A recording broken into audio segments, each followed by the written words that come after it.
नमस्कार, स्वागत है आप सभी का एक बार फिर से हमारे YouTube चैनल पर। हम एलसीएम और एचसीएफ पढ़ रहे थे, तो हमने एलसीएम और एचसीएफ पे जो उनके इंडिविजुअल या पर्टिकुलर जो क्वेश्चन जो केवल एलसीएम से या केवल एचसीएफ से सोल्व हो सकते हैं वो हमने कर लिए थे। 5 वीडियो हम इस पे कर चुके हैं अब तक। ठीक है, ये अपना छठा वीडियो इस पे।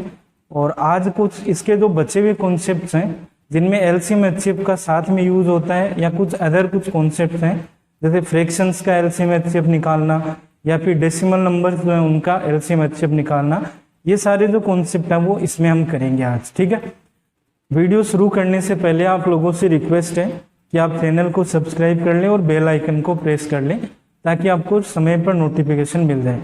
इसके साथ साथ वीडियो को लाइक और शेयर करना ना भूलें। तो सबसे पहला जो पॉइंट हम स्टार्ट कर रहे हैं वो है भिन्न, यानी जो फ्रैक्शंस हैं उनके एलसीएम और एचसीएफ कैसे निकालेंगे। भिन्न या फ्रैक्शंस का मतलब है जैसे मान लीजिए आपको कुछ नंबर दिए गए जो कि बट्टे की फॉर्म में है, यानी a/b मान लीजिए एक नंबर है, दूसरा है c/d और तीसरा है e/f। आप चाहें तो और भी ले सकते हैं। मान लीजिए इस तरह से बट्टे में 3 संख्याएं लिखी हुई है, फ्रैक्शंस 3 लिखी हुई है, आपको इनका एलसीएम निकालना है। आपको इनका एलसीएम निकालना है तो आप क्या करेंगे, जो इनके अंश हैं यानी जो न्यूमरेटर है ए, सी और ई, यानी जो अपर पार्ट है यानी जो न्यूमरेटर या अंश है उस अंश का तो एलसीएम निकालना है, और जो बट्टे में यानी जो हर में है या डिनोमिनेटर में है उसका आपको एचसीएफ निकालना है। बी, डी और एफ का एचसीएफ निकालना है। ऐसे ही मान लीजिए आपसे पूछा जाए कि इन तीनों का एचसीएफ बताइए, इन्हीं तीनों नंबर का एचसीएफ बताइए,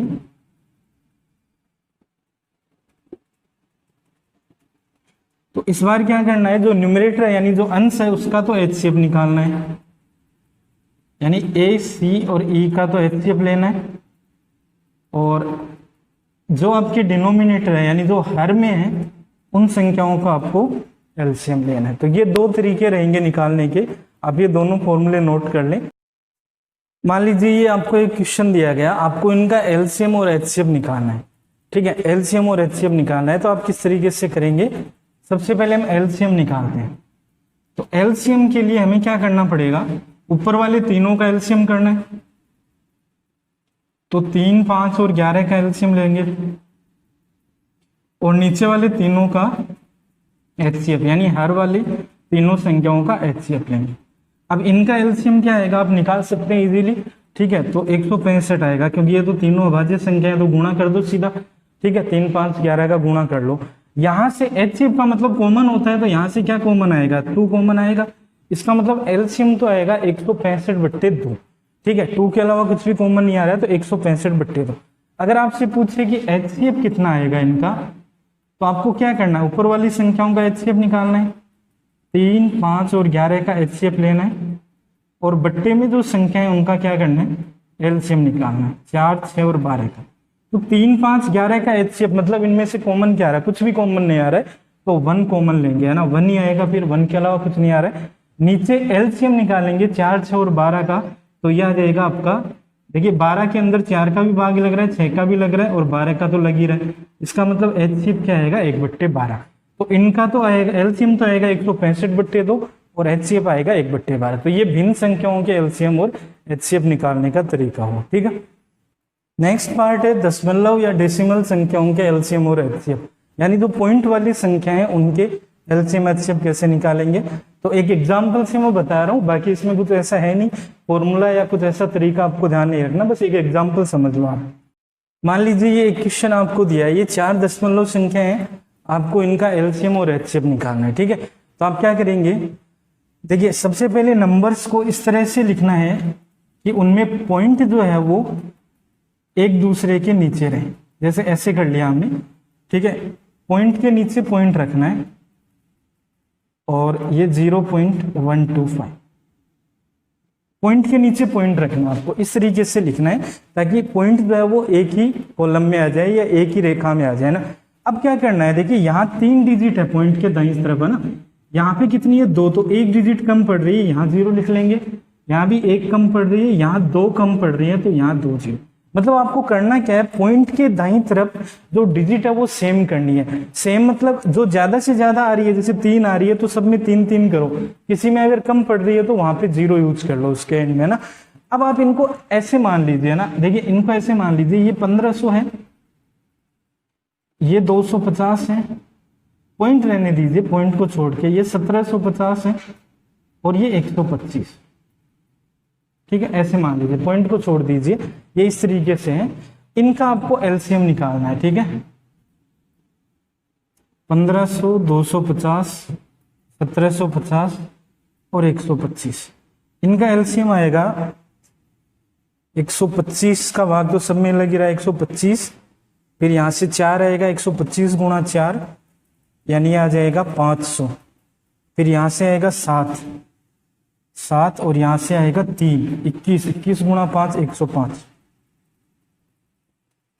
ठीक है। 10,500 इनका क्या आएगा, एचसीएफ आएगा। अब आपको करना क्या है, देखिए यहाँ पे कितनी डिजिट के बाद पॉइंट है, 3 डिजिट के बाद पॉइंट है राइट साइड से, तो 3 डिजिट के बाद पॉइंट लगा देना है यहाँ से, यानी इसके आगे यहाँ पे पॉइंट लग जाएगा 10.500, या ऐसे भी कह सकते हैं 10.5। तो 10.5 जो होगा वो इनका क्या हो जाएगा, एलसीएम। ऐसी एचसीएफ निकालेंगे तीनों का, एचसीएफ निकालेंगे 1500, 250, 1750 और 125। तो 125 पूरा ही कॉमन आ रहा है ना सब में से, 125 जो इनका एचसीएफ आएगा। लेकिन हमें पॉइंट लेना है, 3 डिजिट के बाद में पॉइंट लेना है, तो देखिए 1 2 3 मतलब यहाँ पे पॉइंट आएगा तो 0.125, ये इनका क्या आ जाएगा, एचसीएफ आ जाएगा। तो इस तरीके से आप एलसीएम और एचसीएफ कर सकते हैं, ठीक है। सबसे पहले पॉइंट जो है उसके दाईं तरफ डिजिट की संख्या सेम बनानी है, फिर आप उनका एलसीएम एचसीएफ नॉर्मल संख्याओं की तरह निकाल के जितनी डिजिट पे पॉइंट लगाना है वहां पे आप पॉइंट लगा दीजिए, आपका आंसर आ जाएगा, ठीक है। इसका दूसरा तरीका ये हो सकता है कि आप जैसे 1.5 को आप क्या लिख सकते हैं, 15/10, तो आप इनको प्रीमिय संख्याओं में बदल लें, है ना, ठीक है। आप इनको भिन्न में बदल लें या फ्रैक्शन में बदल लें। 0.25 को आप क्या लिख सकते हैं, तो 25/100 लिख सकते हैं, ठीक है। इसी तरीके से 1.75 को क्या लिख सकते हैं, तो 175/100 लिख सकते हैं। और इसी तरह से 0.125 को क्या लिख सकते हैं, 125/1000 लिख सकते हैं, ठीक है। लेकिन ध्यान ये रखना है, फ्रैक्शंस में जितना आप सिंप्लीफाई कर सकते हैं, यानी जितना आप काट सकते हैं उतना काट के सिंप्लीफाई करना है। जब कटना बंद हो जाए तब आपको छोड़ना है। जैसे ये 5 से कट सकती है, 3/2 हो सकता है, ये 25 से कट रही है तो 1/4 हो जाएगा, ये आपका 25 से कट रहा है तो 7/4 हो जाएगा, और ये 125 से ही कट रहा है तो 1/8 हो जाएगा, ठीक है। तो इस तरीके से आप सिंप्लीफाई करेंगे। ध्यान देंगे, अगर आपने जैसे ये 25/100 है, अगर आपने इसको ऐसे कर लिया कि इसको 5 से काट दिया, फिर इसको मान लीजिए आपने 20 लिख लिया, अभी भी ये आगे कट सकता है। अगर आपने 5/20 लेके कर लिया क्वेश्चन तो आपका क्वेश्चन गलत हो जाएगा ना, क्योंकि अभी भी अंश और हर में 5 कॉमन बचा हुआ है, तो आपका एलसीएम और एचसीएफ जो है वो आपका 5 गुना आ जाएगा। जो एक्चुअल एलसीएम एचसीएफ है उनका 5 गुना आ जाएगा आंसर आपका, ना। तो आपको ध्यान रखना है, जो भी कॉमन आ सकता है, जितना भी कॉमन कट सकता है वो काटना है, इसको आगे फिर काट के 1/4 तक जाना है, ठीक है। अगर इससे पहले आपने कर दिया सिंप्लीफाई करने से पहले, तो आपका आंसर जो है वो गलत हो जाएगा, ना। जितना कॉमन है वो एक्चुअल में आंसर में गुणा हो जाएगा, ठीक है। तो इसलिए आपको वो नहीं करना है, आपको क्या करना है, पूरा सिंप्लीफाई करना है एंड तक जितना हो सकता है। और उसके बाद में क्योंकि संख्याएं किसमें हो गई, बट्टे में, अब आप इनका एलसीएम और एचसीएफ जैसे हमने फ्रैक्शंस का या भिन्न का पीछे निकाला था उसी तरीके से इनका एलसीएम एचसीएफ आप निकाल सकते हैं। इसके बाद देखिए कुछ और सिंपल कॉन्सेप्ट हैं जिन पे काफी सारे क्वेश्चन एग्जाम में पूछे जाते हैं। जैसे मान लीजिए आपको 2 संख्याएं दी, ये मान लीजिए 2 संख्याएं, अगर मैं आपसे कहूंगी इनका अनुपात बताइए तो आपका आंसर होगा 24:30। इनका रेशियो बताना हमें, 6 से कट जाएगा, क्या आएगा, 4:5। ये सबसे सिंप्लीफाई। देखिए अनुपात की एक खासियत होती है कि जितना कट सकता है उतना काट देते हैं। इसका मतलब ये हुआ कि हम इसको ऐसे भी कह सकते हैं कि हमने एक्चुअल में 24 और 30 में से क्या कॉमन निकाल लिया है, तो यहाँ कितना बचा, 4, और यहाँ कितना बचा, 5। तो ऐसे भी समझ सकते हैं। मैंने आपको बताया था जो हाईएस्ट फैक्टर कॉमन आता है वो क्या होता है आपका HCF, और ये जो दोनों संख्याएं बची ये क्या बचेंगी, को प्राइम या रिलेटिवली प्राइम भी बोल सकते हैं आप, को प्राइम या सहभाज्य, क्योंकि अब आगे इनमें से कुछ भी कॉमन नहीं आ सकता। जब आगे कॉमन नहीं आता है संख्याओं में से, इसका मतलब ये हुआ कि हमें दो ऐसी संख्याएं मिलेंगी जो कि को प्राइम होगी या सहभाज्य होगी, यानी उनमें से आगे कुछ भी कॉमन नहीं आएगा। तो मैं ये कह सकता हूं क्या कि भाई जो दो संख्याएं हैं उनका अगर आपको अनुपात पता हो तो आप उस अनुपात को अगर उनके HCF से गुणा कर दें, HCF कितना है 6, HCF से गुणा कर दें तो आपको वापस ओरिजिनल संख्याएं मिल जाएंगी, वापस ओरिजिनल संख्या मिल जाएंगी। इसका मतलब ये हुआ है कि अगर मान लीजिए आपके पास दो संख्याओं का अनुपात XY है, या आप ऐसे भी कह सकते हैं कि X और Y क्या है, सहभाज्य है। ठीक है, आपको दिया हुआ है भी दो संख्याओं का अनुपात XY है, या ऐसे मान लीजिए कि ऐसे दिया हुआ है कि X और Y क्या है, सहभाज्य है, और आपको यह भी दिया हुआ है कि संख्याओं का जो HCF है वो मान लीजिए H है, संख्याओं का HCF जो वो H है। तो मैं दोनों संख्याएं क्या लिख सकता हूं, संख्याएं मैं लिख सकता हूं HX और HY, यानी HCF को अगर वापस इन दोनों से गुणा कर दें तो दोनों संख्याएं वापस बन जाएंगी जैसे हमने यहां बनाई थी। ठीक है, तो ये एक इंपॉर्टेंट कॉन्सेप्ट है, इसको आपको ध्यान रखना है। ठीक है, तो इसको मैं लिख देता हूं। हालांकि पीछे एक HCF का जो पहला वीडियो था उसमें मैं आपको ये कॉन्सेप्ट बता चुका हूं, लेकिन मैं एक बार फिर से लिख रहा हूं, इस पे आधारित क्वेश्चन भी हम करेंगे अभी। ठीक है, जो चीज अभी हमने पढ़ी वो मैंने लैंग्वेज में लिख दी है कि यदि दो संख्याओं का HCF स्मॉल h है तो दोनों संख्याओं को HX और HY के रूप में लिखा जा सकता है, लेकिन कंडीशन ये है कि X तथा Y क्या होनी चाहिए, सहभाज्य होनी चाहिए, यानी उनमें आगे कुछ भी कॉमन नहीं होना चाहिए। ठीक है, तो अब यहां से कुछ रिजल्ट निकल के आते हैं। पहला रिजल्ट ये कि दोनों संख्याओं का जो अनुपात होगा, दोनों संख्याओं का अनुपात, तो अगर आप HX और HY का अनुपात लिखेंगे तो H तो कट जाएगा अनुपात में क्योंकि कॉमन है, जो अनुपात होगा वो एक्चुअल में X अनुपात Y होगा, यानी जो X और Y हम मान रहे हैं वो दोनों संख्याओं के अनुपात को ही दिखाएगा। ठीक है, और इनको वापस H से गुणा कर देंगे अनुपात को तो ओरिजिनल संख्याएं वापस मिल जाएंगी अपने को। ठीक है, दूसरा,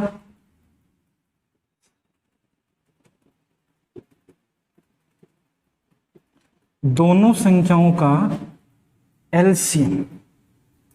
ठीक है, तो देखो HX और HY, X और Y में तो कुछ कॉमन है नहीं, तो अगर मैं HX और HY का LCM निकालूंगा तो H तो दोनों में है, तो एक फैक्टर तो H आएगा, एक फैक्टर क्या आएगा, X आएगा, और एक फैक्टर क्या आएगा, Y आएगा। तो दोनों संख्याओं का जो LCM बनेगा वो HXY बनेगा। अरे भाई HX और HY, ठीक है, इनमें H तो दोनों में है। ठीक है, X इसके अंदर है और Y इसके अंदर है। अगर X और Y में कुछ भी कॉमन नहीं है तो उनका गुणा ही क्या होगा, LCM में आएगा, तो इसका मतलब XY का गुणा तो डायरेक्ट आएगा। H जो वो दोनों में कॉमन है ही तो वो इनटू में आना ही आना है, इसका मतलब HXY जो होगा वो दोनों का क्या हो जाएगा, LCM हो जाएगा। समझ पा रहे हैं आप? ठीक है, तीसरी कंडीशन जो उसमें बन सकती है वो क्या थी अपनी, एक और कंडीशन आप लिख सकते हैं। देखिए संख्याएं क्या थी, HX और HY। मान लेते हैं कि ये पहली संख्या है A और ये दूसरी संख्या है B।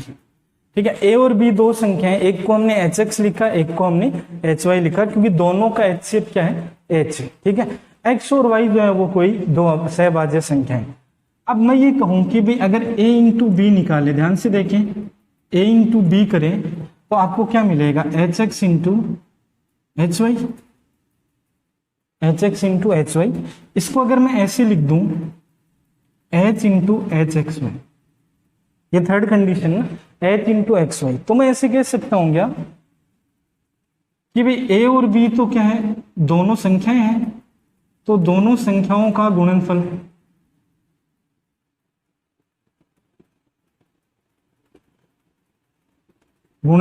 बराबर है H क्या था, HCF उनका, और HXY क्या था उनका, LCM। इसका मतलब दो संख्याओं का गुणनफल जो होता है वो उनके LCM और HCF के गुणनफल के हमेशा बराबर रहेगा। तो ये तीसरी कंडीशन है, इसको भी आपको ध्यान में रखना है। ठीक है, ये हमने एक क्वेश्चन लिया है कि दो संख्याओं का HCF 12 है और LCM 600 है। उनमें से एक संख्या 24 है तो दूसरी कितनी है। देखिए दो संख्या हैं, मान लेते हैं एक संख्या ए है, वो तो 24 दी हुई है, और दूसरी संख्या हमें नहीं दी है। तो हमें पता है कि भाई ए इंटू बी यानी दोनों संख्याओं का गुणा जो होता है वो उनके एचसीएफ और एलसीएम के गुणा के बराबर होता है। तो ए तो कितना दिया है 24, बी हमें निकालना है, एचसीएफ कितना है 12 और एलसीएम कितना दिया है 600। ठीक है, 24 का भाग दे देंगे या 12 से ये 2 बार कटेगा, इसका आधा कर देंगे, कितना आ जाएगा 300। ठीक है, इसका मतलब दूसरी संख्या आएगी 300। आसान सा क्वेश्चन है। ठीक है, नेक्स्ट क्वेश्चन दिया है दो संख्याओं का योग 128 है, उनका में से 8 है और ले से 504 है, तो दोनों संख्याओं के व्युत्क्रमों का योग बताइए। मान लीजिए कि संख्याएं जो है वो क्या है, ए और बी। संख्याएं ए और बी है। अगर संख्याएं ए और बी है तो उनका व्युत्क्रम क्या होगा, तो व्युत्क्रम या इनवर्स। ठीक है, व्युत्क्रम या इनवर्स होता है अगर इनको हम बट्टे में लिख दें, यानी 1/a 1/b, ए बट्टे बी का इनवर्स बी बट्टे ए उल्टा होता है। ठीक है, इसका मतलब 1/a 1/b हो जाएंगे।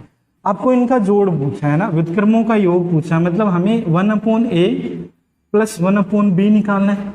इसको अगर थोड़ा सा सिंप्लीफाई करें तो एलसीएम आएगा ए बी और यहाँ बनेगा b प्लस ए। अब देखो आपको क्वेश्चन में क्या दिया है, a और b का जोड़, दोनों संख्याओं का जोड़ दिया हुआ है, कितना 128। 128 a प्लस b का मान है, तो यहाँ पे 128 रखते हैं। ठीक है, और a इंटू बी का गुणा नहीं दिया हुआ है, हमें क्या दिए हुए हैं, एक तो आपको एलसीएम दिया हुआ है और एचसीएफ दिया हुआ है, ये दोनों चीजें आपको दी हुई है, एलसीएम एचसीएफ। इसका मतलब हम a इंटू बी यानी संख्याओं के गुणनफल की जगह उनका एलसीएम इंटू एचसीएफ भी तो लिख सकते हैं। यानी हम क्या कर सकते हैं, 128 बट्टे 504 गुणा 8 भी कर सकते हैं, इस तरीके से भी लिख सकते हैं। ठीक है, 8 से इसको काट देंगे, 8 गुणा 1 हो जाएगा, 8 गुणा 6 हो जाएगा। 16 से इसको काट देंगे, सॉरी 16 से नहीं कटेगा, 8 से कटेगा, 8 गुणा 2 या 8 गुणा 6 8 गुणा 3, तो आंसर क्या आ जाएगा 2/63। ये इसका आंसर हो जाएगा। ठीक है, चलिए नेक्स्ट क्वेश्चन है अपना, दो संख्याओं का में से और ले से क्रमशः 8 और 48 है, तो दोनों संख्याओं का अनुपात 2:3 है, तो दोनों में से बड़ी संख्या कौन सी है ना। आपको दिया हुआ है दोनों संख्याओं का अनुपात, मतलब हमें x अनुपात y का मान कितना दिया हुआ है 2:3। x 2 है और y कितना है 3 है। HCF कितना दिया हुआ है, यानी h कितना दिया हुआ है हमें 8 दिया हुआ है। एलसीएम हालांकि 48 दिया हुआ है, लेकिन उसका कोई यूज नहीं है यहाँ पे, क्योंकि हमें पता है अनुपात को अगर HCF से गुणा कर दें तो दोनों संख्याएं मिल जाएंगी। तो छोटी संख्या तो 16 होगी और बड़ी संख्या क्या हो जाएगी 24 हो जाएगी। नेक्स्ट क्वेश्चन है, दो संख्याओं का HCF 12 है, इनका एलसीएम जो है वो इनके HCF का 204 गुना है। यदि दोनों संख्याओं का अंतर जो है वो 60 है, तो आपको बताना है दोनों संख्याओं का योग कितना होगा। देखो क्वेश्चन में क्या दिया है, HCF आपको ना, HCF कितना दिया हुआ है 12, और आपको बोला है कि एलसीएम जो है वो HCF का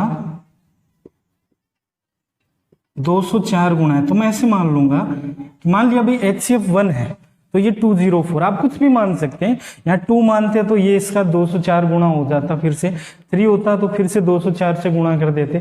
ठीक है, तो जितना आप मानेंगे उसका 204 गुना वो रहेगा, तो मैंने 1 मान लिया, सिंपलेस्ट फॉर्म में 1 माना, तो ये इसका 204 गुना हो गया ना। 1 को 204 से गुणा करके ये लिखेंगे। ठीक है, अब हमें HCF ये 12 दिया हुआ, तो इसको मैं 12 बना देता हूँ 12 से गुणा करके। अगर ये 12 से गुणा हुआ तो ये रेशियो भी 12 से गुणा हो जाएगा। ठीक है, इसका मतलब ये हो जाएगा 12 गुणा 4 48 और 12 गुणा 2 24, 2448 हो जाएगा ना। तो HCF तो हो गया 12, एलसीएम कितना हो गया 2448। अब मुझे देखो a माइनस बी दिया हुआ है, दोनों संख्याओं का अंतर दिया हुआ है, दोनों संख्याओं का अंतर दिया हुआ है, और मुझे पूछा क्या है, दोनों संख्याओं का योग पूछा है। जब आपको योग दे के अंतर पूछे या अंतर दे के योग पूछे, तो आपको ये टर्म ध्यान में रखनी होती है कि a प्लस बी का होल स्क्वायर और a माइनस बी का होल स्क्वायर, जब हम इनको जोड़ते हैं, सॉरी घटाते हैं, तो आपको क्या मिलता है 4ab। ठीक है, आप करके देख लेना, होल स्क्वायर आपको सबको आते होंगे। a प्लस बी के होल स्क्वायर में से a माइनस बी का होल स्क्वायर घटाते हैं तो हमेशा 4ab मिलता है। अब हमें क्वेश्चन में ये दिया हुआ है, ठीक है, a इंटू बी का मतलब है दोनों संख्याओं का गुणनफल, तो गुणनफल का मतलब एलसीएम इंटू एचसीएफ ही हो गया। वे दो संख्याओं का गुणनफल उनके एलसीएम और एचसीएफ के गुणा के बराबर होता है। तो मैं यहां से इस तरह से निकाल लूंगा कि a प्लस बी का whole square, a minus B, दोनों का डिफरेंस कितना दिया हुआ है 60, तो ये 60 का स्क्वायर हो गया। 4 गुणा ए बी का मतलब एलसीएम इंटू एचसीएफ हो गया, तो ये इंटू ये हो जाएगा, ठीक है। तो 2448 गुणा 12 कर देंगे, ए बी यानी संख्याओं का गुणनफल, ठीक है। तो a प्लस बी का होल स्क्वायर कितना बन जाएगा, ये 60 का स्क्वायर इधर आके जुड़ जाएगा ना, तो ये आ जाएगा आपका, देखो इनका गुणा आ जाएगा 4 गुणा 2448 गुणा 12, ठीक है। ये तो अलग हो गया, ये इधर आ जाएगा 60 का स्क्वायर प्लस 60 का स्क्वायर हो जाएगा, ठीक है। इसको सरल करके और फिर इसका हम अंडर रूट कर लेंगे, ठीक है, क्योंकि हमें होल स्क्वायर हटाना है। तो 4 गुणा 2448 गुणा 12, ये गुणा आपको करना है, ठीक है। और ये 6 का स्क्वायर 36, तो ये 36, तो इसका अंडर रूट कर लेंगे तो आपका a प्लस बी का मान आ जाएगा। ये फॉर्म आपको जरूर ध्यान रखनी है, क्योंकि क्वेश्चन बहुत सारे पूछे जाते हैं जिनमें a प्लस बी दे के a माइनस बी पूछ लेता है या a माइनस बी दे के a प्लस बी पूछ लेता है, तो ये डायरेक्ट आप याद रख सकते हैं, ठीक है। इन तीनों में ये रिलेशन होता है, दो संख्याओं का योग, अंतर और गुणा, इन तीनों में ये रिलेशन होता है डायरेक्ट, ठीक है। नेक्स्ट क्वेश्चन है, दो संख्याओं का एचसीएफ 21 है, इनका एलसीएम इनके एचसीएफ का 221 गुना है।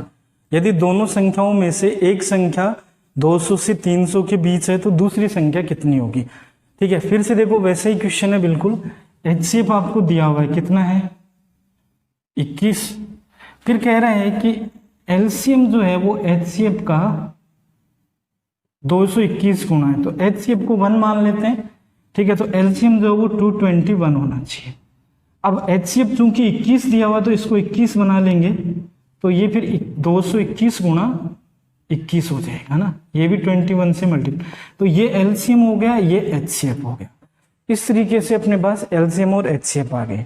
अब क्वेश्चन ये कह रहा है कि दोनों संख्याओं में से एक संख्या जो है वो आपकी 200 से 300 के बीच में, देखिए हमें पता है कि एलसीएम जो होता है वो एच एक्स वाई होता है, एच एक्स वाई होता है, ठीक है। और वो कितना आ गया अपने पास 221 गुणा 21, यही आएगा।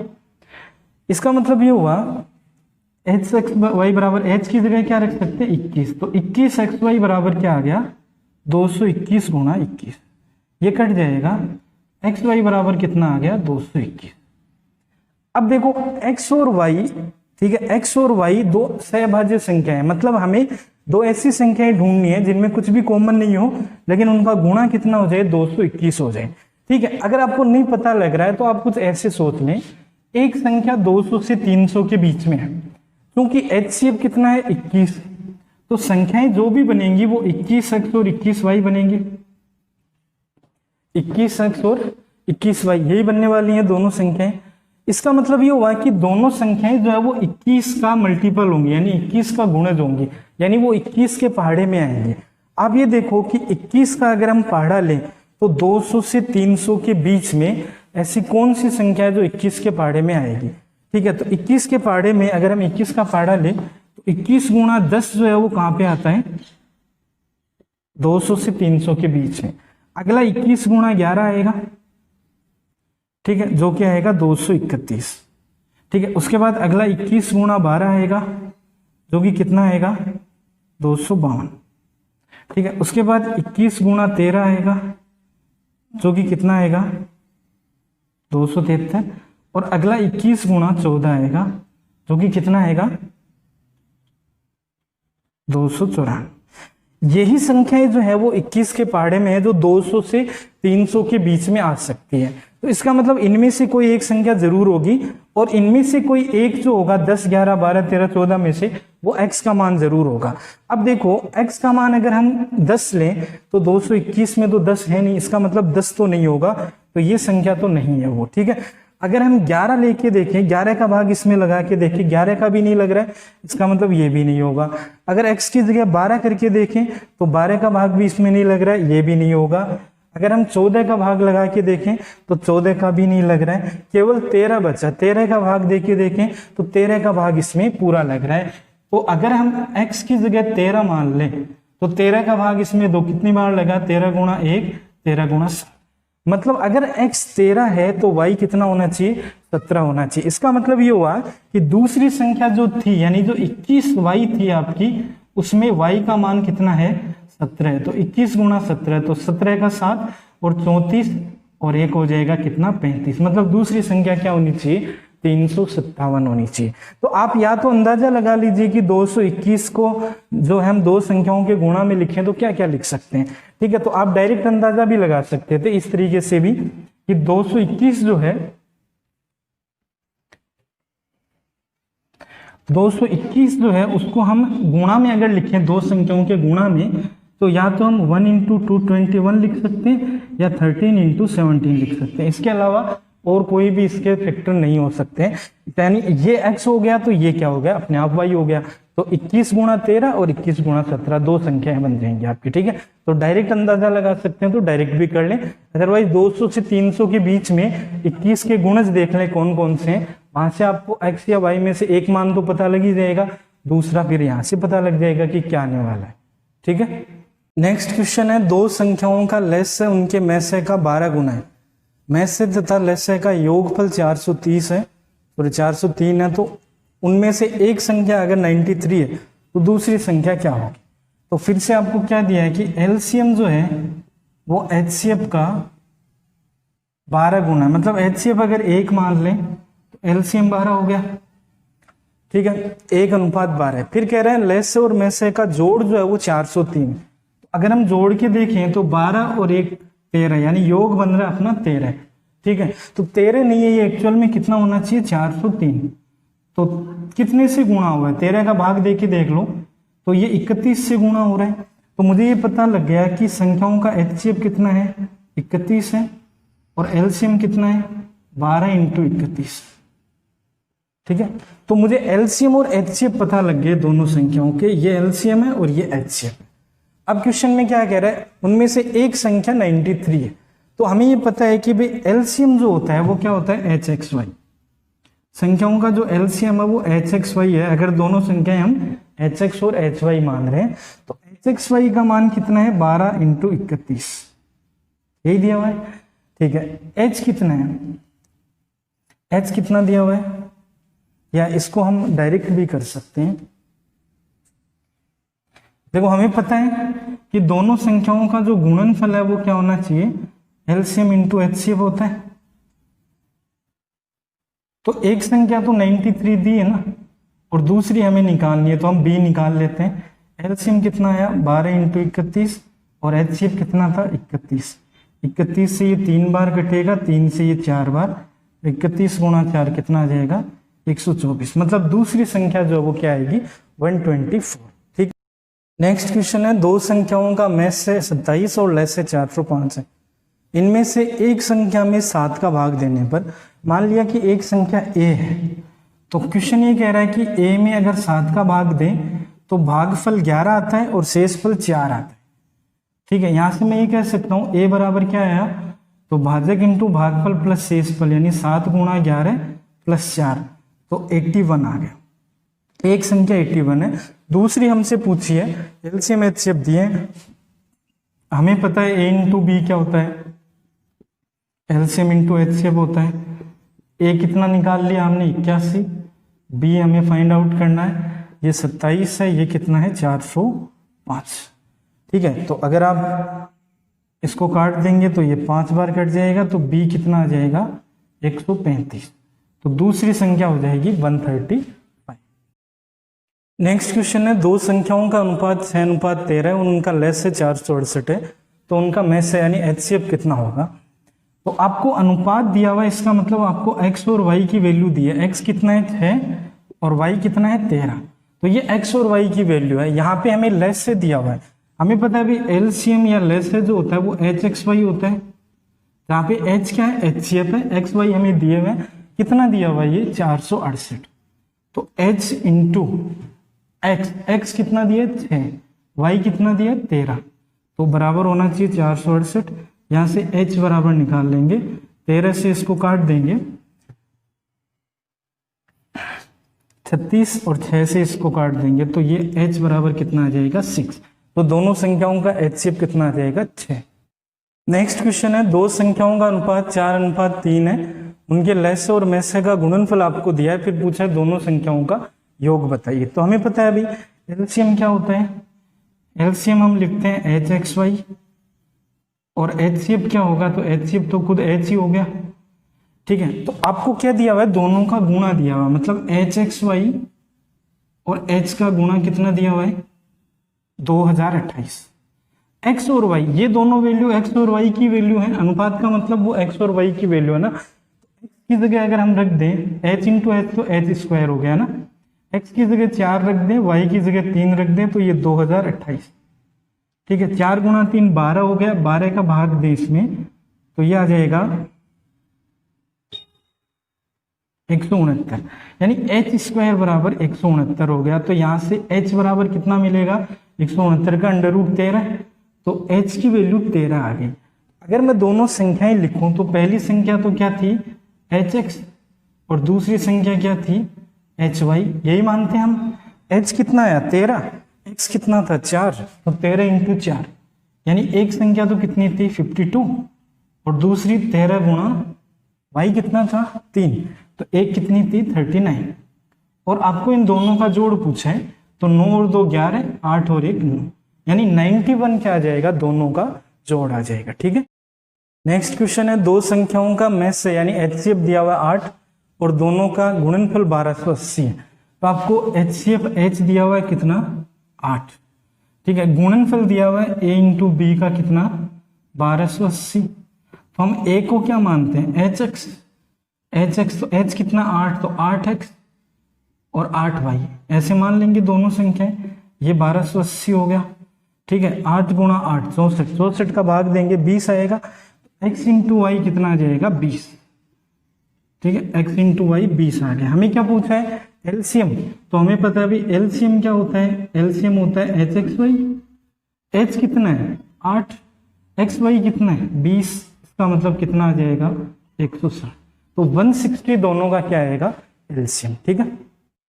ये अपना नेक्स्ट क्वेश्चन है, दो संख्याओं का लेस है, बड़ी संख्या का दुगुना है, यदि छोटी संख्या और इनके में से का अंतर 4 है तो छोटी संख्या आपको निकालनी है। देखो क्या दिया हुआ है, दो संख्या है, मान लिया दो संख्या है ए और बी, अब इनमें से एक बड़ी है एक छोटी, मैंने मान लिया कि ए बड़ी है और बी छोटी है, एक बार हमने मान लिया, ठीक है। क्वेश्चन क्या कह रहा है, लेस से बड़ी संख्या का दुगुना है, तो मैं मान लेता हूं कि लेस से एल है, एल जो है वो बड़ी संख्या यानी ए का दुगुना है, एल बराबर 2a मिलेगा, ठीक है। इसी तरीके से अगली लाइन में दिया हुआ है छोटी संख्या और में से का अंतर, छोटी संख्या क्या है b और में से h मान लेते हैं, इनका डिफरेंस जो है वो कितना दिया हुआ है, ये दो चीजें दी है, ठीक है। अब मुझे यहाँ से या तो l हटाना है या h हटाना है ताकि a और b में रिलेशन आए और हम b की वैल्यू निकालें। तो l या h को मैं एक को हटाता हूं तो मैं क्या कर सकता हूं, ये जो इक्वेशन है इसको मैं h से मल्टीप्लाई कर देता हूं, तो LH बराबर क्या मिलेगा 2AH, ये मिलेगा। और हमें पता है L × H क्या होता है, तो L × H होता है आपका, यानी एलसीएम और एचसीएफ का गुणा होता है संख्याओं के गुणा के बराबर, तो इनकी जगह हम A × B भी लिख सकते हैं, यहां से A कट जाएगा और B की वैल्यू क्या आएगी 2H के बराबर आएगी, ठीक है। या कह सकते हैं H बराबर क्या आएगा b/2 आएगा, ये h बराबर b/2 हम यहां पुट कर देते हैं h की जगह, तो b - b/2 बराबर कितना आ गया 4, और यहां से अगर b निकालेंगे तो कितना आ जाएगा 8, तो b जो है यानी जो छोटी संख्या वो कितनी आ गई 8। नेक्स्ट क्वेश्चन है, 29 से बड़ी दो संख्याओं का एचसीएफ 29 है और एलसीएम ये दिया हुआ है, दोनों संख्याओं का योग बताइए कितना होगा, ठीक है। तो देखिए कैसे करेंगे, 29 से बड़ी है संख्या वो तो बाद में लेंगे, पहले हमें एलसीएम और एचसीएफ का यूज करना है। एचसीएफ कितना दिया हुआ है, यानी एच की वैल्यू हमें कितनी दी है 29, और एलसीएम यानी एच एक्स वाई कितना दिया हुआ है, तो एच एक्स वाई हमें दिया हुआ है 41 47, ठीक है। ये तो अब आपको याद रखना है कि एच एक्स वाई होता है एलसीएम, है ना, ये तो ध्यान रखना है, संख्याएं एच एक्स और एच वाई होती है और एलसीएम एच एक्स वाई होता है, एच उनका क्या होता है, एच उनका एचसीएफ होता है, और एक्स वाई दो ऐसी संख्या होती है जिनमें कुछ भी कॉमन नहीं होता है, मतलब को प्राइम होती है, ठीक है। h की वैल्यू 29 दी हुई है, तो 29xy बराबर क्या मिलेगा, 41 47। 29 से डिवाइड कर देंगे तो xy बराबर क्या मिलेगा, xy बराबर 29 का भाग देंगे 29 गुणा 1, फिर बचेगा ये आपका 11 12 यानी 124, तो 29 गुणा 4 बचेगा 8, तो 3, 143 बचा। अब देखो x और y ऐसी संख्या है जिनमें कुछ भी कॉमन नहीं है। 143 को अगर मैं दो दो संख्याओं के गुणा में लिखूं तो 1 इंटू 143 लिख सकते हैं और 11 इंटू 13 लिख सकते हैं। ये दो ही ऑप्शन है, इनका गुणा ये आएगा या इनका गुणा ये आएगा, और तो हो नहीं सकता है। अब देखो अगर मैं x की वैल्यू 1 और y की वैल्यू ये ले लूं और उनको 29 से गुणा करूं, क्योंकि संख्याएं क्या होती हैं, संख्याएं होती है hx और hy। तो h तो कितना हो गया, 29 हो गया ना, तो 29x और 29y हो गए। अगर मैं x की जगह 1 रखूं और इसकी जगह ये रखूं तो एक संख्या 29 ही आ गई, जबकि क्वेश्चन के हिसाब से संख्या 29 से बड़ी है। इसका मतलब एक्स वाई की वैल्यू ये नहीं लेनी है, ये लेनी है। तो इसका मतलब संख्याएं जो होंगी वो क्या बनेगी, एक तो बनेगी 29 इंटू 11 और एक बनेगी 29 इंटू 13। और आपको क्या करना है, दोनों का योग निकालना है, तो दोनों को ऐड कर दीजिए। ऐड करेंगे तो 29 तो कॉमन आ गया और 11 और 13 आ जाएगा आपका 24। ठीक है, तो 29 गुणा 4 116 और 29 गुणा 2 58, 58 और 11 हो जाएंगे 69, तो 696 ये इस क्वेश्चन का आंसर होगा। नेक्स्ट क्वेश्चन है, दो संख्याओं का HCF 35 है और उनका योग 1085 है, तो ऐसी संख्याओं के कुल कितने युग्म संभव है, ये आपको बताना है। तो देखिए मान लेते हैं कि संख्याएं क्या है, एक तो है आपके HX और दूसरी संख्या क्या है HY। तो आपको HX और HY का जोड़ दिया हुआ है, कितना दिया हुआ है 1085। अगर आप H कॉमन निकाल लें तो इस तरह से बनेगा 1085। क्योंकि हमें H भी दिया हुआ है यानी HCF कितना है 35, तो यहाँ 35x प्लस वाई बराबर कितना हो गया 1085। 35 का भाग देंगे तो 35 गुणा 3 और 35 गुणा 3 105, फिर 3 1 बचा, x प्लस वाई बराबर 1 बचा। ठीक है, अब आपको क्या करना है कि ऐसी संख्याएं ढूंढनी है, दो संख्याएं जिनमें कुछ भी कॉमन नहीं हो और जिनका जोड़ 31, क्योंकि x और y सहभाज्य होनी चाहिए। इसका मतलब ऐसे पेयर बनाने हैं जिनका जोड़ तो 31 हो जाए और जिनका जो कॉमन पार्ट है वो 1 रहे, यानी कॉमन कुछ भी ना है उनमें से 1 के अलावा। तो मैं x और y की वैल्यू पुट करता हूं, x और y की वैल्यू क्या क्या हो सकती है। जैसे मैं 1 और 30 ले सकता हूं, दोनों का जोड़ 31 है और दोनों में से 1 के अलावा कुछ भी कॉमन नहीं आ रहा है। ठीक है, क्या मैं 2 और 29 ले सकता हूं, बिल्कुल ले सकते हैं। ठीक है, उसके बाद में 3 और 28 ले सकते हैं, 3 और 28 भी ले सकते हैं। उसके बाद 4 और 27 ले सकते हैं, इनमें भी कुछ कॉमन नहीं आ रहा है। उसके बाद 5 और 26 ले सकते हैं। ठीक है, उसके बाद 6 और 25 ले सकते हैं। तो मैंने ये सारे पेड़ लिखे हुए हैं जिनका जोड़ क्या हो रहा है आपका 31 हो रहा है। अगर मैं इनमें देखूं कि कॉमन कुछ आ रहा है क्या, तो यहाँ भी कुछ भी कॉमन नहीं है। देखो किसी में कुछ भी कॉमन नहीं बन रहा है, इसका मतलब ये सारे के सारे सहभाज्य पेड़ हैं। आगे मैं 16 15 17 14 दोबारा नहीं लिखूंगा, कारण क्योंकि देखिए 15 16 का मतलब x की वैल्यू 15 y की वैल्यू 16, तो संख्याएं जो बनेंगी वो 15h और 16h ही बनेगी। अब अगर आप y की वैल्यू 15 कर दें, x की 16 कर दें, तो भी क्या होगा 16h 15h ही बनेगा, तो वो तो सेम ही युग्म हो गया, मतलब दोनों संख्याएं युग्म में सेम हो गई। तो आगे नहीं जाना है, 16 15 दोबारा रिपीट नहीं करना आगे फिर से ना इनको। तो कितने युग्म बने, 3 3 6 3 9 3 12 और 3 15, 15 युग्म बन रहे हैं टोटल। ठीक है, अब देखिए एग्जाम में अगर आप इस तरीके से करते हैं इस क्वेश्चन को कि कितने युग्म बनेंगे, तो इसमें बहुत टाइम लगता है। तो ये गलत मेथड है इस क्वेश्चन को करने का। फिलहाल तो यहाँ पे 31 आया, मान लो एक्स वाई की वैल्यू x प्लस वाई बराबर 31 आया। मान लीजिए यहाँ पे x प्लस वाई बराबर मान लीजिए 1003 आ जाए, फिर आप क्या करेंगे, ठीक है, आप 1 बाई 1 कितने पेयर चेक कर लेंगे। तो आपको फिर तरीका आना चाहिए, और तरीका क्या है वो मैं आपको पहले बता चुका हूँ एक वीडियो में। ठीक है, ठीक है, मैं बता देता हूं अभी कहाँ पे बताया था, आपको अभी याद आ जाएगा। देखिए अपने पास एक रिजल्ट आया था कि x + y 31 है। अब मुझे ये ढूंढना है कि x और y जो है वो सहभाजित रहते हुए कितने पेयर बनाएंगे जिनका टोटल जो है वो 31 है। अगर ऐसा क्वेश्चन आता है कि दो संख्याओं का जोड़ आपको दिया हुआ है और आपसे पूछे x और y के कितने सहभाजी युग्म बन सकते हैं, तो मैंने आपको बताया था कि x और y के जो युग्म होंगे वो फाई ऑफ जो भी x + y आ रहा है उसका आधा होगा। ये बताया था क्या, फाई यहाँ पे क्या है, टोशेंट नंबर, मतलब हमें x + y का जो भी मान है उसका टोशेंट निकाल के उसका आधा करना है, तो आपको डायरेक्ट पता लग जाएगा। अब देखो 31 क्या है, एक अभाज्य संख्या है, तो 31 का टोशेंट 30 होगा, तो 30/2 यानी आंसर क्या आने वाला है 15, और 15 ही अपना आंसर आया था। ठीक है, क्योंकि टोशेंट नंबर जो होता है वो इससे छोटी, या ऐसे कह सकते हैं इससे, इसके साथ में इससे छोटी जितनी भी संख्याएं हैं जो इसके साथ सहभाज्य पेयर बना रही है उनकी संख्या होती है। तो सहभाज्य पेयर तभी बनेगा ना इन दोनों का। ठीक है, इन दोनों का जोड़ 31 तभी होगा और ये सहभाज्य तभी होंगी। ठीक है, जब वो सहभाज्य होंगी तभी क्या होगा, आपका संख्याएं जो है उनका जोड़ 31 आएगा और सहभाज्य भी होंगी। तो आपको टोशेंट नंबर निकालना है, एक तरह से टोशेंट नंबर निकाल के उसका आधा करना है।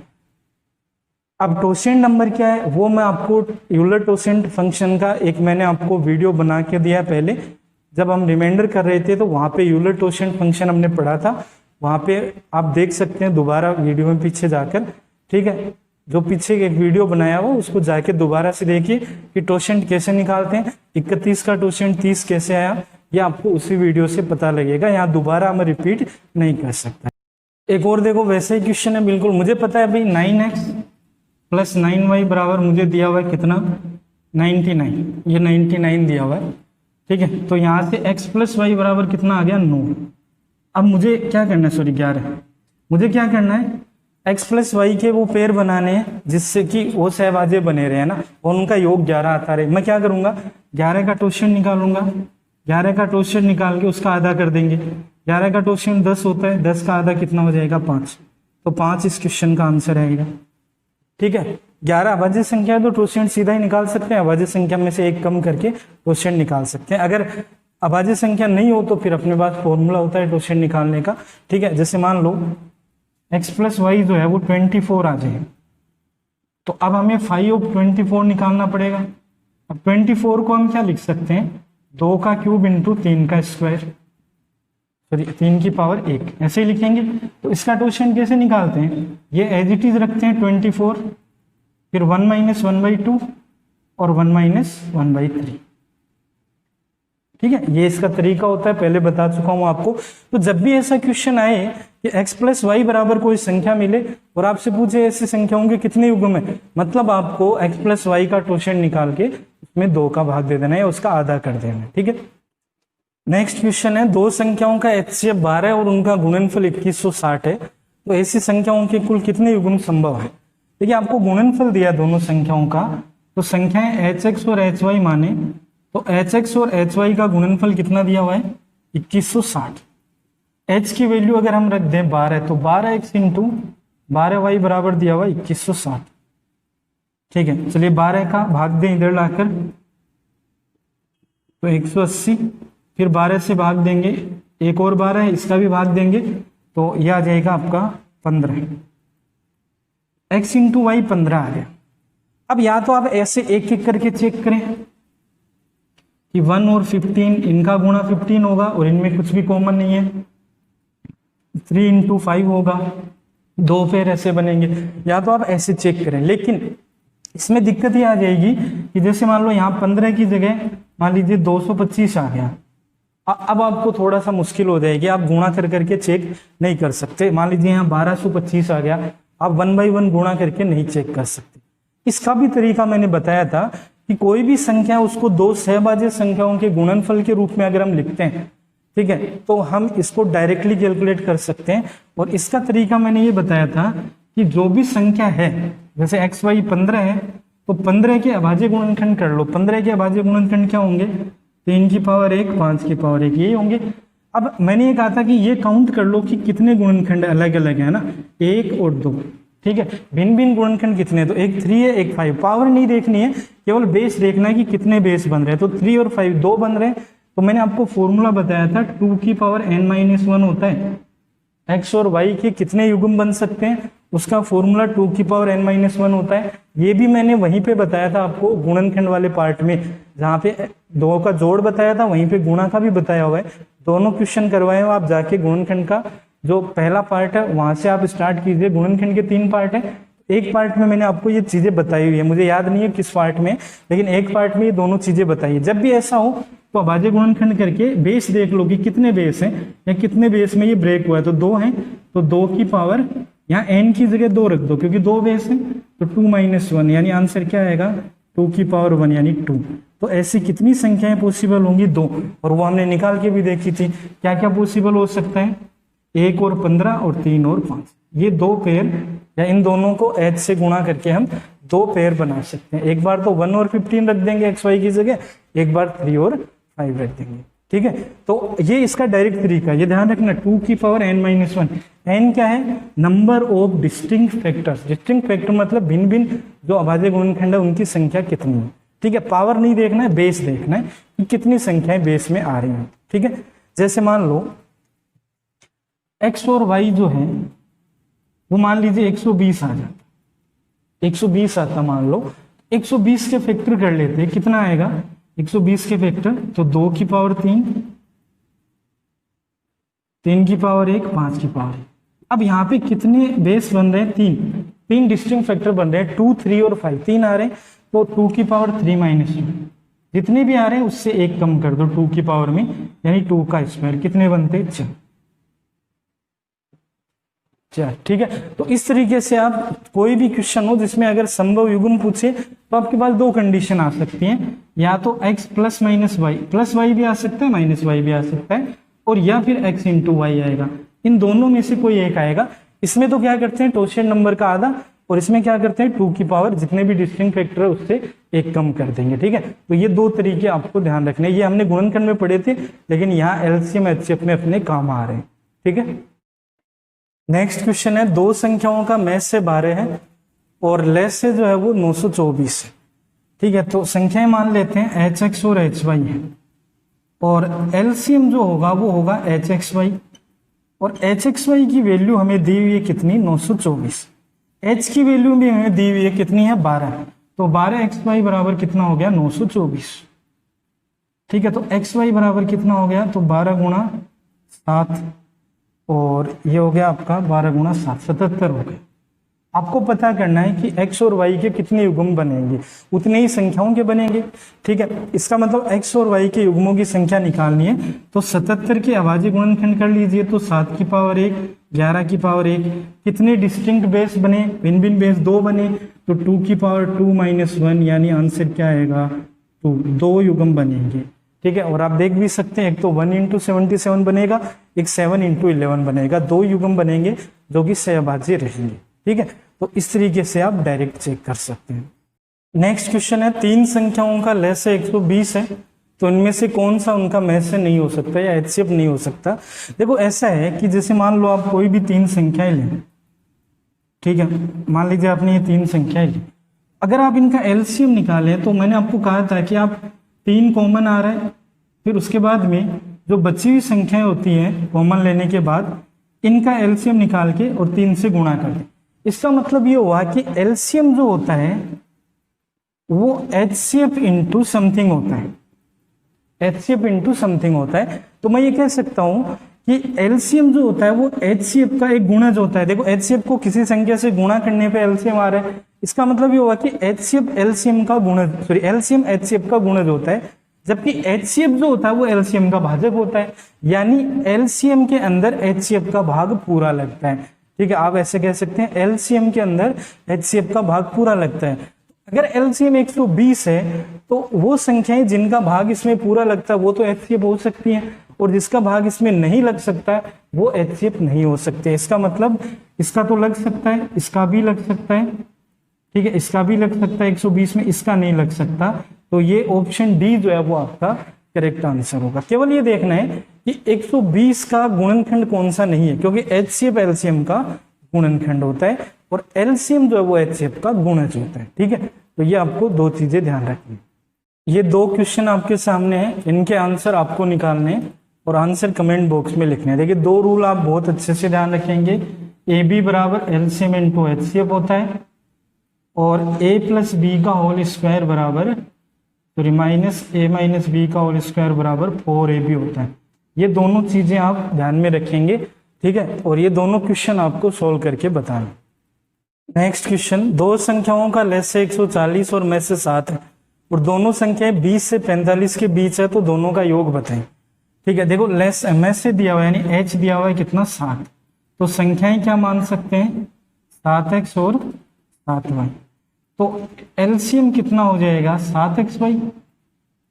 ठीक है, 7xy एलसीएम हो गया और ये जो 7xy है ये कितने के बराबर दिया हुआ है 140, xy कितना हो गया 20।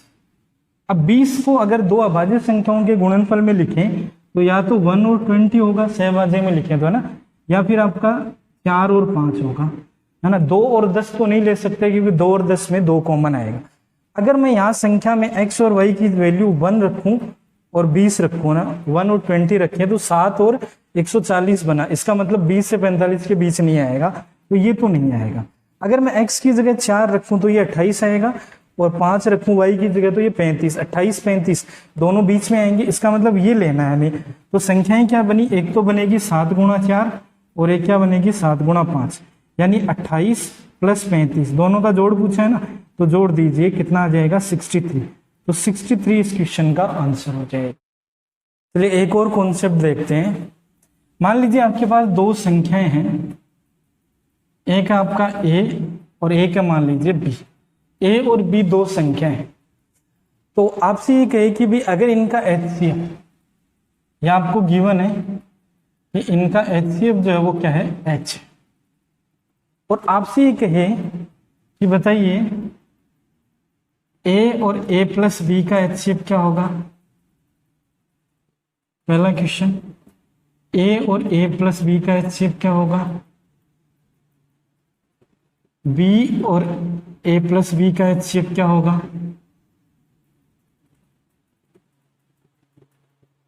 ठीक है, a प्लस बी और a माइनस बी का HCF क्या होगा,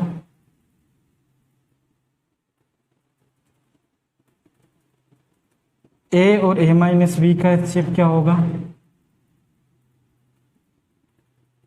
b और a माइनस बी का HCF क्या होगा, a प्लस बी और ए बी का HCF क्या होगा। इस तरह से कुछ भी बना सकता है, जोड़ गुणा, है ना, इस तरह से कुछ भी दे सकता है। आपसे ये पूछा है कि इनका HCF क्या होगा और ये पता है कि a और b का HCF क्या है h है। ठीक है, तो आप मान लीजिए कि a जो है वो hx है और b क्या है hy। ठीक है, तो अगर मैं a और a प्लस बी का HCF निकालूं, देखो a को क्या लिखेंगे hx और a प्लस बी को क्या लिखेंगे hx प्लस h। अच्छा, HCF का मतलब जो दोनों में से कॉमन आ सकता है, तो दोनों में से कॉमन क्या आएगा h ही आएगा। इसका मतलब a और a प्लस बी का भी क्या होगा h ही होगा। इसी तरीके से यहां भी करेंगे तो इनका भी क्या आएगा h आएगा। अगर आप a प्लस बी और a माइनस बी में से कॉमन निकालेंगे तो hx प्लस वाई और hx माइनस वाई में से भी h ही कॉमन आएगा, तो यहाँ भी h आएगा, यहाँ भी h ही आएगा, यहाँ भी h ही आएगा, यहाँ भी h ही। ठीक है, तो आप कैसे भी कर लीजिए, चाहे गुणा कर लीजिए, चाहे प्लस कर लीजिए, चाहे माइनस कर लीजिए, चाहे संख्या खुद लेके उनका गुणा जोड़ बाकी साथ में ले लीजिए, तो हर बार जो HCF है वो क्या रहेगा h ही रहेगा। और इस कॉन्सेप्ट पे अच्छे अच्छे क्वेश्चन बनाए जा सकते हैं। ठीक है, तो एक दो क्वेश्चन हम करके देखते हैं कि इस पे कैसे पूछे जा सकते हैं। जैसे मान लीजिए ये क्वेश्चन दिया गया कि दो संख्याओं का योग बेहतर है और एलसीएम 120 है, तो दोनों संख्याओं का HCF क्या होगा।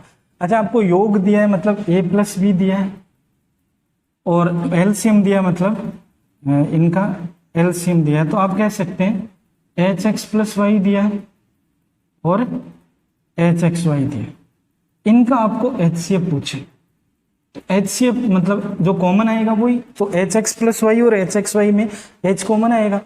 इसका मतलब ये हुआ कि संख्याओं का जो HCF है h, वही क्या होगा इन दोनों का भी HCF होगा।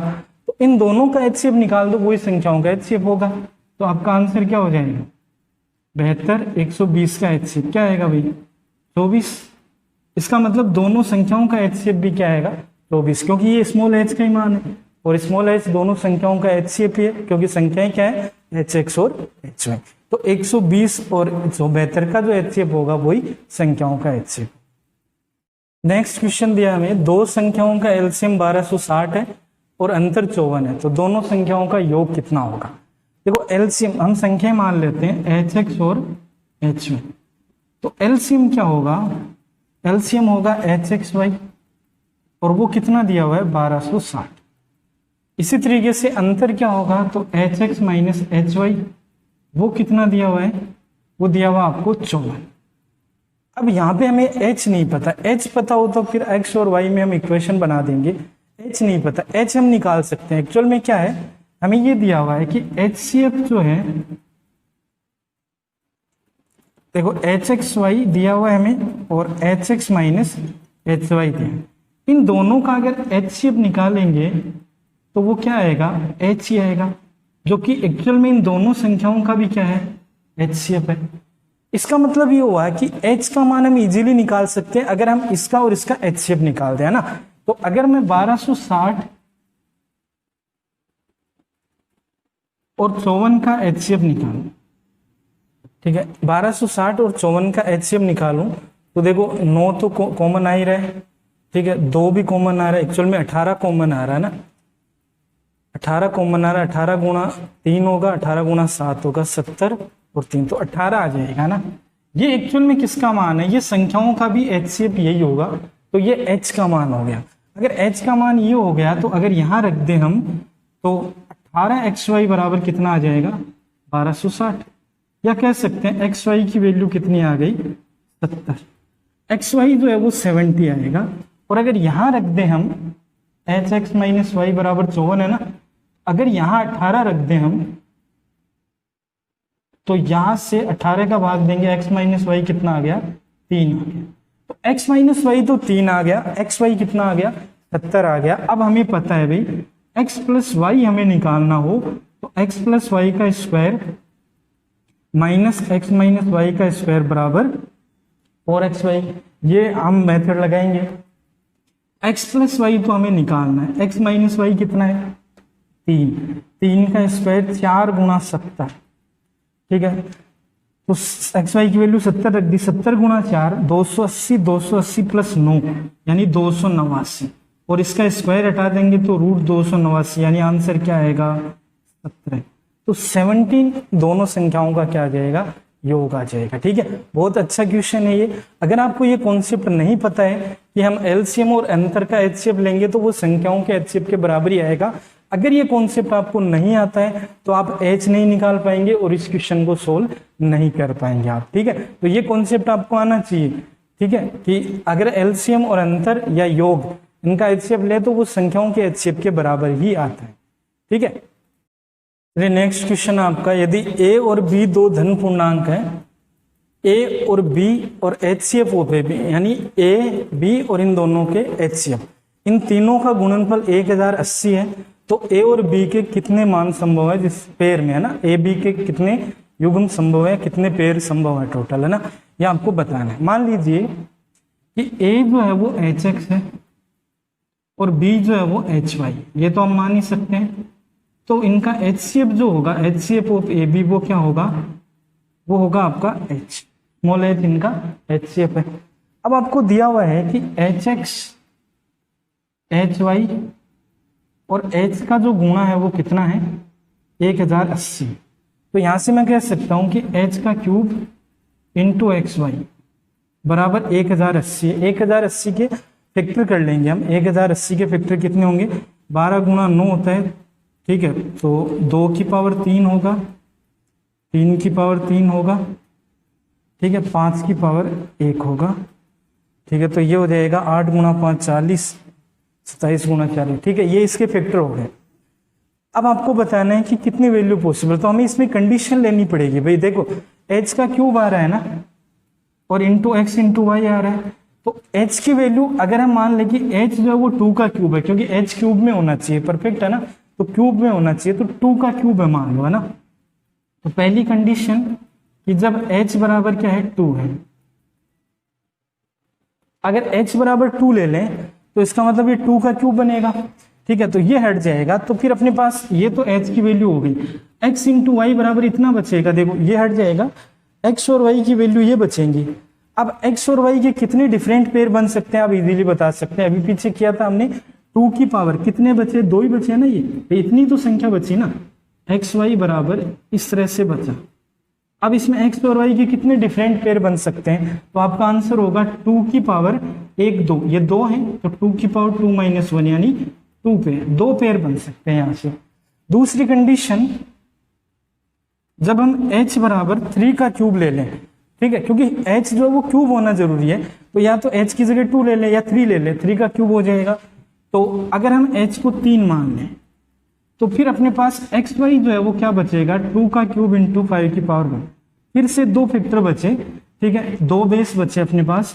तो कितने पेयर बन सकते हैं, 2 इंटू 2 की पावर माइनस 1, 2 की पावर 2 माइनस 1 यानी 2 की पावर 1, तो 2 युग्म यहां से बन सकते हैं, ठीक है। तीसरा अगर h बराबर 2 इंटू 3 है यानी 6 है, क्योंकि इसमें 6 का क्यूब भी बन रहा है ना, तो अगर h बराबर 6 ले लें तो फिर क्या बचा, एक्स वाई बराबर क्या बचा, एक्स वाई बराबर बचा 5 की पावर 1, कितने हैं, एक ही गुणनखंड है, तो 2 की पावर 1 माइनस 1 यानी 1, एक यहां से बनेगा। तो टोटल कितनी कंडीशन बनी, 2 तो केस यहां से बनेंगे एक्स वाई की वैल्यू के, 2 यहां से बनेंगे, एक यहां से बनेगा, यानी टोटल कितने बने, 2 प्लस 2 प्लस 1 यानी कितने बन जाएंगे, 5। नेक्स्ट क्वेश्चन है, दो संख्याओं का एलसीएम 1200 है, ऐसी संख्याओं के कुल कितने युग्म संभव है। आपको केवल एलसीएम दिया होगा, ठीक है, आपसे पूछेगा संख्याओं के युग्म बना के बताइए कितने बनेंगे, है ना। तो ऐसे क्वेश्चंस में आपको इसके अभाज्य गुणनखंड तो करने ही पड़ेंगे, ठीक है। 1200 के अभाज्य गुणनखंड क्या होंगे, तो 2 की पावर 2 तो इसमें होता है, 2 इसमें, 4 हो गई है ना, 2 की पावर 4, 3 की पावर 1, 5 की पावर 2, ये इसके अभाज्य गुणनखंड होते हैं, ठीक है। अब देखिए, एक तो तरीका ये है कि आप इसको ऐसे एच एक्स वाई मान के फिर एच की वैल्यू पहले 2 करें 3 करें, ऐसे लेके करेंगे तो बहुत बड़ा हो जाएगा क्वेश्चन। तो आप इसका डायरेक्ट तरीका याद रख सकते हैं, जो संभव युग्म होंगे, मान लीजिए आपके पास कोई नंबर ऐसे है, ठीक है, या कोई संख्या जो उसका एलसीएम ऐसे है, ठीक है, जैसे मान लीजिए आपको ऐसे दिया हुआ ए की पावर पी इंटू बी की पावर क्यू इंटू आर की पावर सॉरी सी की पावर आर, ऐसे कोई मान लीजिए एलसीएम दिया हुआ है। तो अगर आपको संभव युग्मों की संख्या पूछे कि दो संख्याएं जो कितने युग्म संभव हैं जिनका एलसीएम ये आ सकता है, तो उसका फॉर्मूला आप डायरेक्ट याद रख सकते हैं, 2p+1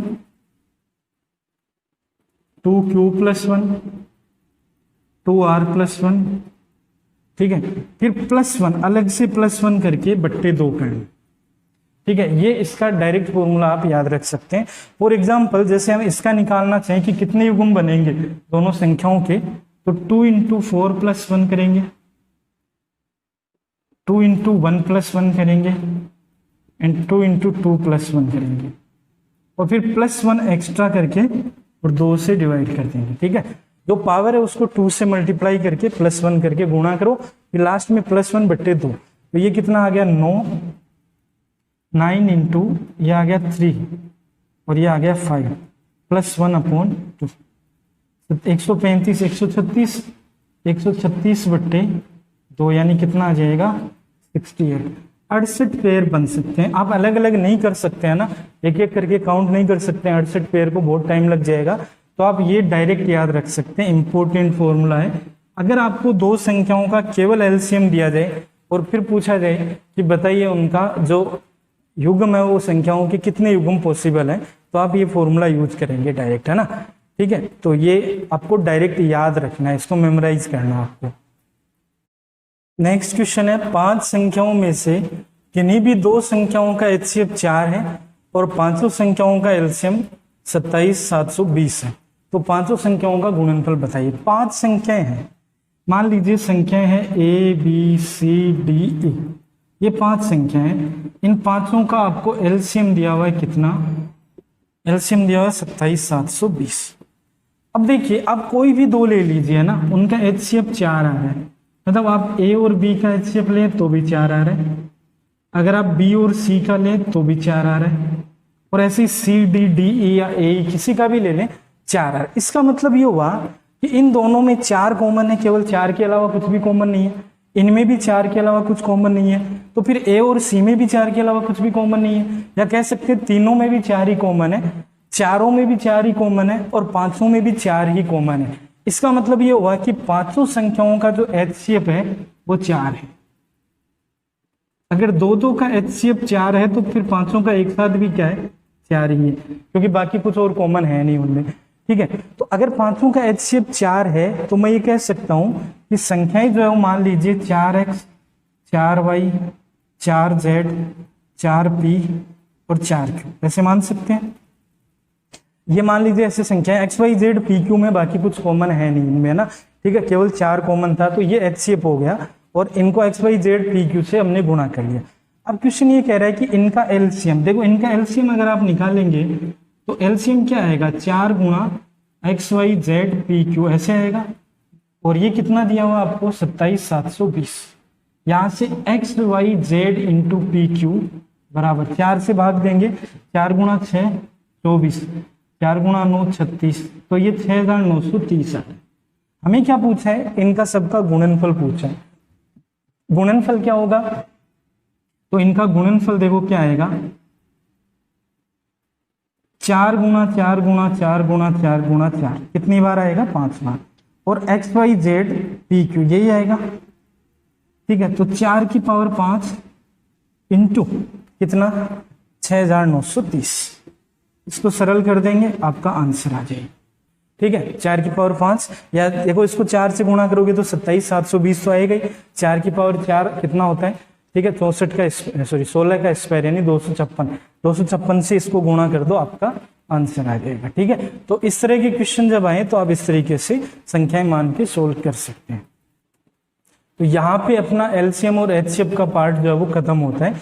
जितने भी पॉसिबल क्वेश्चन है या जिस जिस प्रकार के एग्जाम में क्वेश्चन अभी तक पूछे जाते हैं कम्पिटिटिव एग्जाम्स में, वो सारे मैंने आपको करवा दिए हैं। 5 पार्ट हमने किए इसके, ठीक है 6 पार्ट हो गए, सॉरी 6 पार्ट हमने टोटल किया, ये 6ठा पार्ट था। तो 6 पार्ट में हमने एलसीएम एचसीएफ को कंप्लीट किया है। देखिए अभी मैंने एलसीएम एचसीएफ का जो कॉमन फैक्टर वाला पार्ट है और जो एल्जेब्रा वाला पार्ट है वो इसमें नहीं लिया है इंक्लूड, केवल नंबर सिस्टम का पार्ट इसमें किया है। एल्जेब्रा जब हम पढ़ेंगे तो उसमें जो आपके फंक्शंस होते हैं या फिर आप कह सकते हैं जो आपके पोलिनोमियल्स होते हैं, बहुपद वगैरह हैं, उनके अंदर आप एलसीएम एचसीएफ कैसे निकालते हैं, तो उसके लिए हमें फैक्टराइजेशन आना जरूरी है। क्योंकि हमने अभी फैक्टर पढ़े नहीं है कि एल्जेब्रिक फंक्शन या एल्जेब्रिक एक्सप्रेशन जो होती हैं उनके फैक्टर्स हम कैसे करते हैं, वो अभी हमने पढ़े नहीं है। तो जब हम पढ़ेंगे तो उसका पार्ट वहां पे करेंगे। ठीक है, तो फिलहाल नंबर सिस्टम का एलसीएम एचसीएफ आपका कंप्लीट है। तो नेक्स्ट टॉपिक के साथ मिलेंगे अगले वीडियो में, तब तक के लिए धन्यवाद।